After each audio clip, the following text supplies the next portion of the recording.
Minecraft Bedrock Edition.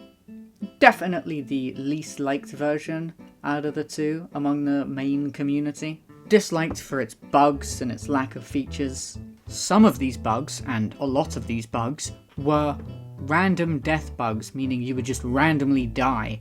These aren't good for any game, but especially not good when they were considering adding hardcore mode, which is a mode where you're locked into hard mode and your world gets deleted upon death. However, when this mode was added to Bedrock, Mojang said that all of the death bugs had been patched. So, I wanted to see if you could beat Minecraft hardcore mode on Bedrock Edition without encountering any game-breaking bugs. So join me as I attempt to defeat the Ender Dragon in Minecraft Bedrock Edition on hardcore mode. I load up the world and am greeted with a mesa biome and a desert biome at spawn. Now this is an awful spawn for anyone, especially for me, but I went with it anyway because I never back down.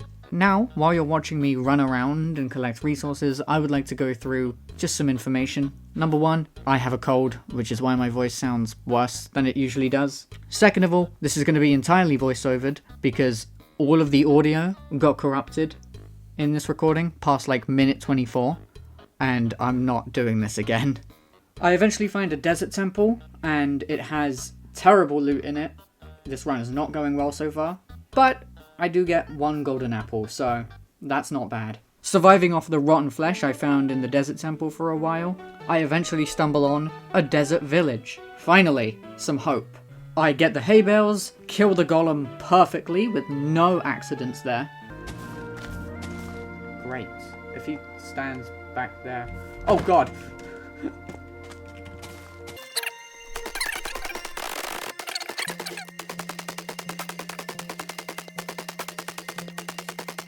Loot the rest of the place, but before I get going, I find an Enderman, and nearly die. I don't know why I did that. I am not prepared. And a very long mining session happens where I get copper, gold, diamonds, iron, I get it all. All in preparation to go to the Nether. I leave the cave and go on my merry way onwards. After a while, I find a ruined portal, and I decide to make my base nearby. I decorate this base with a blast furnace and make myself some armor, in order to keep myself safe when going to the Nether.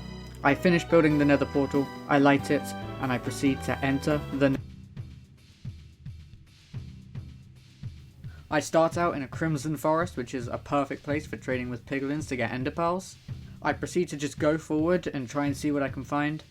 I even find another ruined portal, but I don't loot it because I'm scared of piglins attacking me. Obviously don't want to die in this challenge. I look to the left and I see a soul sand valley, but the thing that prevents me from going over there is a bastion that I don't want to deal with. I worry at this time because I know that bastions and fortresses aren't likely to spawn together, so I begin to lose hope. Until I go right immediately and I see this! I break in, I set up a safe room immediately, which just so happens to be right by a blaze spawner. I managed to get 20 blaze rods really quickly, and I can leave the fortress with no trouble whatsoever. After this, I try to trade with some piglins for some ender pearls, and I don't get lucky enough.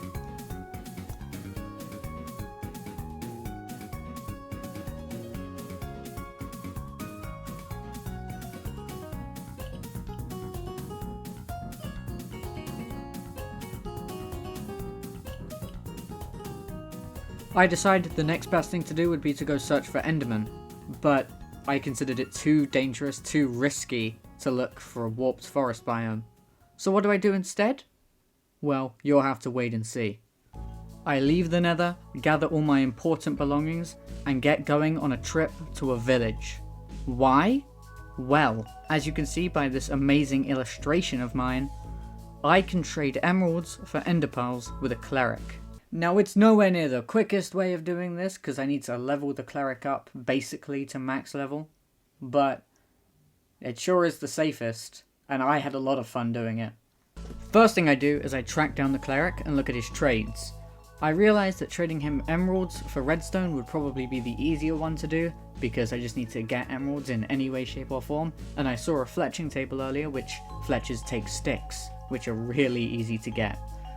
And after tracking him down, I trade my sticks for 3 emeralds. Yeah, okay, fine, it was 4, shut up.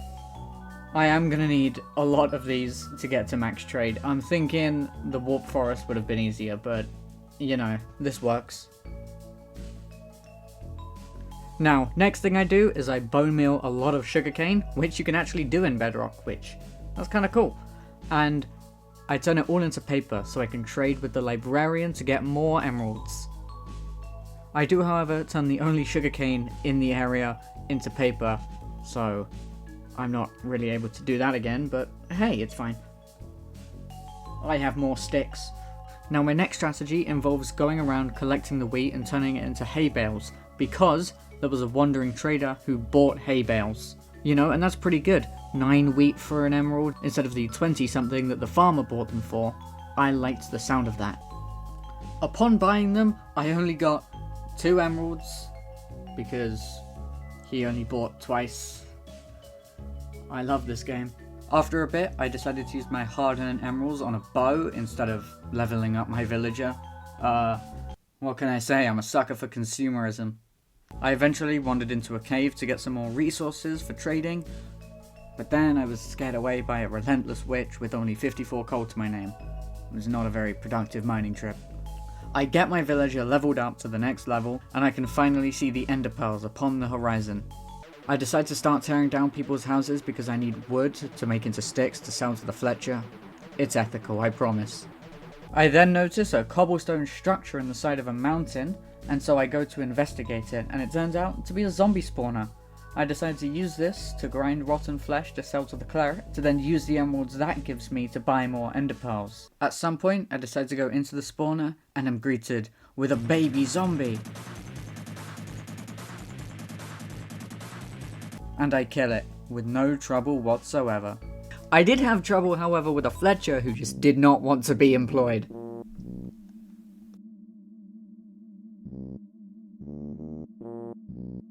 Then, after that debacle, I have an idea. Now, in Bedrock Edition, it is a decently well-known fact that strongholds will more than likely spawn under villages. So, I decided I would take a gamble and see if there was a stronghold under my village. Why? So I could raid the library and sell the books to the librarian in the village to get more emeralds. Also, maybe there were a couple ender pearls in some of the chests. Spoiler alert, I got to Bedrock and there was nothing. So I started my slow ascent back to the surface. I was beginning to lose hope at this point because I decided to go with the absolute slowest method possible. And it was proving to be the slowest method possible because I was taking forever. I haven't even gotten a single ender pearl yet. But instead of giving up, I go back to what I was doing before.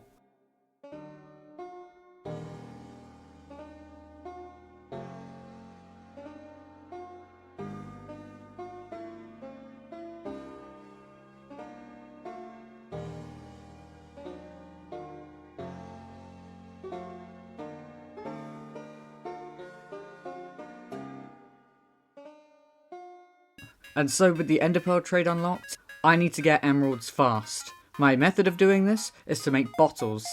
Get sand, smelt the sand, make bottles, and sell them to the cleric and give him back his own emeralds for some ender pearls. Now 1 isn't that much compared to the 15 I wanted to get, but it was progress and it would start speeding up heavily from here. And before I knew it, my collection was expanding fast and I had over 1/3 of the number of ender pearls I needed. All thanks to my cleric, who I decided to name Wembley. You know, after the stadium. After this, I was just starting to do what worked. I was gathering sand, I was mining coal, I was selling it all back for a profit. Houses were coming down to make sticks to sell. The poor villagers were being taxed, because if I couldn't be the top 1%, who would be? Before I knew it, I got my 10th ender pearl. 2/3 of the way done. The pace was finally beginning to get picked up and for once, I could see the end. The next day began and I started wandering around. Saw the iron golem kill a pesky zombie. Traded my iron for some emeralds because it's not like I'd be needing it where I was going. Crafted more bottles and began my search for Wembley again to trade the final emeralds I needed to get all the ender pearls. Things were looking up. I just needed to find Wembley. So I looked around. I looked some more. But he was nowhere to be found. I got scared. And then I realized That pesky zombie from earlier, that was probably Wembley. He got turned into a zombie and killed by the Iron Golem. Wembley was dead. So what now? Do I cut my losses here and give up? No. No, I persevere. I persist to avenge Wembley. I make an oath to finish this Minecraft challenge, no matter how long it takes me.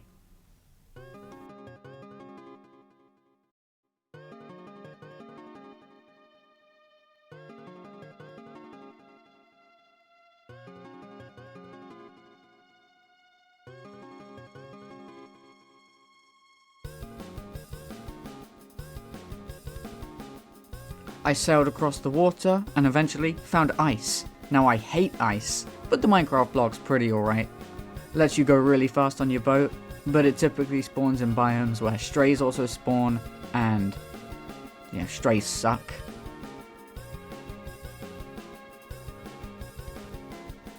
I travelled a lot longer than I thought I would, and I realised I didn't have a plan. I needed to make one because I was losing my sanity. That's when I decided I was going to look for the stronghold. Maybe the portal only needed 10 eyes and none of my eyes would break. If not, maybe there were some ender pearls in the chests. It was really me taking a chance, but I had no other option left, so I went for it. The Eyes of Ender led me to a village, and I knew it would be under here because in Bedrock, strongholds have a higher chance to spawn under villages, and when I started my descent, I found the stronghold. I still had all my 10 Eyes of Ender intact, so I was pretty hopeful. I did eventually stumble upon the portal room, but I was 1 Eye of Ender short. I looked around in every chest I could find, but there were no ender pearls. I saw one thing I could do. I made a nether portal, and I went back into the nether to try and find Enderman and take the final ender pearl I needed to make the last Eye of Ender, to finally enter the end. Upon making my ascent, it wouldn't be too long until I found my first Enderman, and I just got no ender pearl from him. This would happen yet again. I was also trying to trade with piglins at the same time using gold, and I was getting nothing from them either. It also didn't help that there were like 2 ghast spawning every second. I could not do anything. It wasn't too long until I finally found the last Enderman who dropped an ender pearl. After this, I went back to the overworld, enchanted my sword, turned the ender pearl into an Eye of Ender, and it was finally time for me to open the end portal. And then it hit me. The nervousness, the pressure. I'd never beaten Minecraft on hard mode. I've never beaten the Ender Dragon without dying. Not even on Java. Whenever in my worlds I would beat the Ender Dragon, I'd usually turn it to normal. And this was also my first attempt of this challenge. What if I mess it up? I looked back on all the good times I had on this world, with Wembley, nearly dying to that Enderman, but I knew it would be over one way or another, and so I finally entered the end.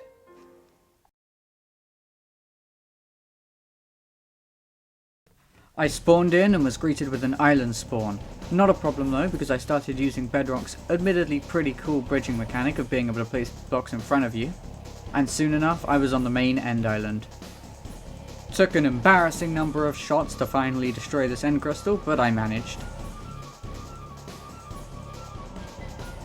My strategy from this point onwards was just to destroy more of the end crystals and attack it when it perched, not bothering to shoot it when it wasn't perched. My idea was not to destroy every single end crystal because that would be too dangerous, so I would only try and shoot the ones I could, and attack it while there were available windows.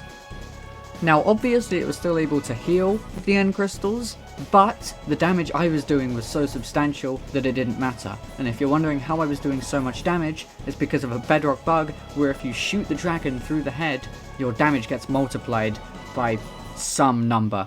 But as you can see, it's pretty significant. This effect does go away after a while, and I tried to redo it, but I don't need to. I have it in the bag.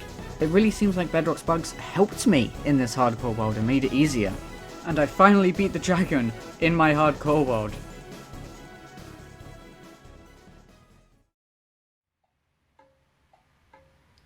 Are you kidding? That's how it ends? Huh. Well, I mean, I did it. Could you call this a draw? It wasn't even to a Bedrock bug. So yes, I guess it is possible to beat Minecraft Bedrock Edition on hardcore mode. In fact, the only bugs I encountered helped me. And this game's come pretty far, huh? Nah, I'm joking, I still need to do the outro. Thanks for watching! This was really fun. And yeah, it was actually the first time I've ever beaten Minecraft on hardcore. Not only on hard mode, but also the only time I haven't died to the dragon fight. Which, that's pretty crazy. I mean, I guess I died to the dragon, but I beat it? I don't know. It was that, like... me dying was absolutely crazy to me in the moment. I feel like if I planned to make it a long-term world, I would have been so distraught. But you know, the fact I did this for a video, I realized, okay, this is going to be a great ending. But no, I did have a lot of fun. I guess it wouldn't have been that entertaining if I just never died and I did it perfectly my first go. This is the compromise because I did not want to do this multiple times, but yeah. I do plan to do more content of different games. I will come back to Portal, I will come back to Deltarune, I'll come back to Minecraft. I don't know what my next video is going to be. Both you and I are just going to have to wait and see. Please like and subscribe.